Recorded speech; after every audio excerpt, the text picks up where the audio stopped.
Excuse me, একটু অ্যাড্রেসটা kindly বলবেন? জি শিওর দিন। জন, তুই এখানে? মানে সিরিয়াসলি কত বছর পর তোর সাথে দেখা। ওয়েট ওয়েট ওয়েট, মানে কি তুই এখানে গাড়ি পরিষ্কার করছিস? মানে শেষমেশ তুই গাড়ি পরিষ্কারের কাজ কর। তুই তো খুব বলতি যে তুই অনেক কিছু করবি, বড় হয়ে পাইলট হবি। এই তোর পাইলট? আরে না না না, ওদের কথা ভুল হচ্ছে, আমি তেমন কিছুই করছি না। আরে চুপ চুপ, আর কিছু বলতে হবে না। কি যেমনটা ভাবছি তেমনটা নয় কি? হ্যাঁ, আমি কি চোখে কিছু ভুল দেখতেছি? তুই এখানে রাস্তার পাশে গাড়ি পরিষ্কার করছিস আর তুই কিনা বলতেছিস তোদের ভুল হচ্ছে? তোর পোশাক আশাক দেখে কে না বলবে তুই এই গাড়ি পরিষ্কার করছিস না? হ্যাঁ, কি একটা নোংরা শার্ট, গামছা, আবার একটা প্যান্ট, স্যান্ডেল, আবার বলতেছিস তোরা ভুল করছিস, তাই না? এই তো আমরা দেখতেই পাচ্ছ, পাইলট হয়েছে নাকি গাড়ি সার্ভিসিং এর ক্লিনার হয়েছে। কিরে, তুই তো স্কুলে থাকতে খুবই কথা বলতি যে তুই বড় হয়ে এটা হইব ওইটা হইবি, কি হয়েছিস? শেষ পর্যন্ত কিনা গাড়ি পরিষ্কার করছিস। আরে আমাদেরকে দেখ, আমাদেরকে তাকিয়ে দেখ আমরা কোথায় আজকে। আমরা একসময় ব্যাক বেঞ্চার ছিলাম আর আজকে আমরা কোথায় দেখ। আমাদের আজকে কোটি কোটি টাকা, আর যে তুই গাড়ি পরিষ্কার করছিস না, এমন গাড়ি আমাদের গাড়ি যায় 2-3টা সবসময় পড়েই থাকে।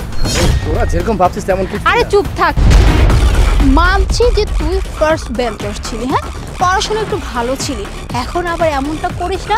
ওই যে সৃজনশীল প্রশ্ন উত্তর মতো খাতায় বড় বড় করে অ্যান্সার লিখতি, এখন খুব বানিয়ে বানিয়ে কিছু বলতে হবে না। হ্যাঁ, আমরা খুব ভালো করে জানি, অথচ আমাদেরকে দেখেন আমরা না ব্যাক বেঞ্চে হয়েও আজকে কত বড় কোম্পানিতে জব করি জানিস? হ্যাঁ, যেটা কিনা তোর ভাবনা চিন্তার বাইরে। ইভেন আমাদের স্যালারির কথা জানিস? এটা শুনলে তো মনে হয় তোর চোখ একদম উল্টে পড়ে যাবে।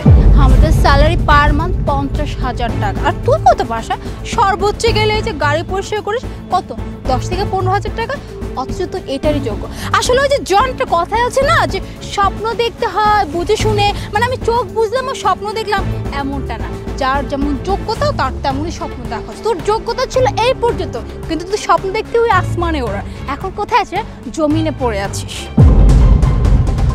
মোনা, তুইও না। আরে কার সাথে কথা বলছিস? ও একটা সামান্য গাড়ির ড্রাইভার, ও কিনা গাড়ি পরিষ্কার করছে। আর আমাদেরকে দেখ, ও তো আমাদের সাথে কথা বলার যোগ্যতা রাখে না। একটা সময় মনে আছে তোর সাথে আমরা ফ্রেন্ডশিপ করতে চাইতাম, কিন্তু তুই আমাদেরকে ইগনোর করতে, আমাদেরকে পাত্তা দিতে না। আর আজকে দেখ আমরা কিনা কোটিপতি। এই যে আমার হাতে ঘড়িটা দেখতে পাচ্ছিস না, এটার দাম কত জানিস? 50,000 টাকা, যেটা কিনতে কিনা তোর 2 মাসের স্যালারি না, তোর মিনিমাম 5 মাস তো লেগেই যাবে। আর এতে শোন, তোকে একটা কথা বলছি, মন দিয়ে শুনবি, ঠিক আছে? নেক্সট টাইম যদি তোর সাথে আমাদের দেখা হয় না, তাহলে আমাদেরকে বন্ধু বলে পরিচয় দিবি না, বুঝতে পেরেছিস? আর হ্যাঁ, আর যদি দেখা হয়ও না, তাহলে স্যার বলে সম্বোধন করবি, আর সালাম তো মাস্ট দিবি। আচ্ছা আমি না একটা কথা কোনোভাবেই বুঝতে পারছি না, তোরা তো আমাকে কথা বলার সুযোগই দিচ্ছিস না। মানে যখন থেকে তোরা আমার কাছে এসেছিস তখন থেকে যা নয় তা শুনে যাচ্ছিস। আগে আমি কি বলতে সেটা তো শোন। তোর কি আছে আমরা তো দেখতেই পাচ্ছি। স্যার, এমপি সাহেব আপনাকে এটা গিফট করছে, আর এটা যত্ন সহকারে পড়তে বলছে। এটার দাম নাকি 50 লক্ষ টাকা। আহা তুষার, এসব তুমি কি বলছো? আর তাছাড়া তুমি খুব ভালো মতোই জানো যে এরকম 50-60টা ব্লেজার আমার বাসায় পড়ে আছে। আসলে 50-60 লাখ টাকার ব্লেজার না, এটা আমার কোনো ফ্যাক্ট করে না। স্যার, আপনি গাড়ি পরিষ্কার করতেছেন? গাড়ি কেন পরিষ্কার করছি সেটা তোমাকে আমি পরে বলছি। তুমি এক কাজ করো, তুমি বরং ড্রাইভিং সিটে গিয়ে বসো। জন, এসবের মানে কি?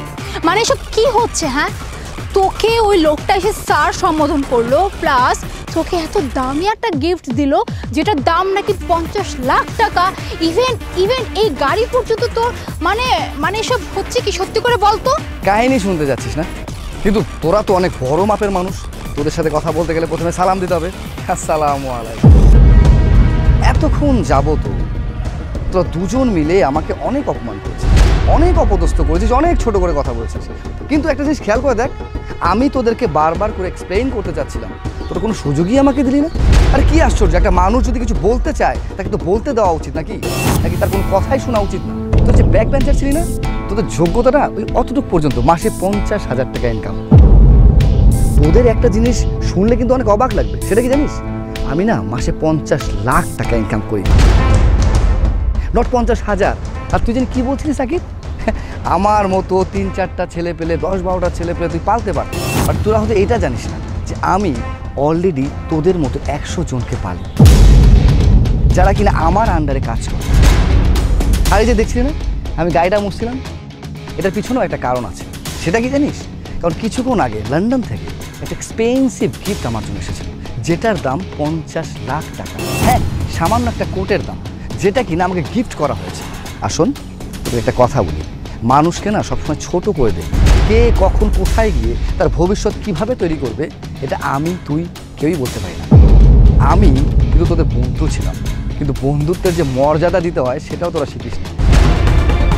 আরে বন্ধুত্ব কখনো ধনী গরিব, ফার্স্ট বেঞ্চার ব্যাক বেঞ্চার এইসব দেখে হয় না। বন্ধুত্ব হয় মনের মিলন। ফার্দার যদি কখনো আমি দেখেছি, আমি কেন অন্য কোনো মানুষের সাথে এই ধরনের আচরণ করতে, তাদেরকে ছোট করে কথা বলতে, তাহলে ফলাফল কিন্তু কখনোই ভালো হবে না। আশা করছি আমি কি বলেছি তোরা বুঝতে পেরেছিস। Mind it.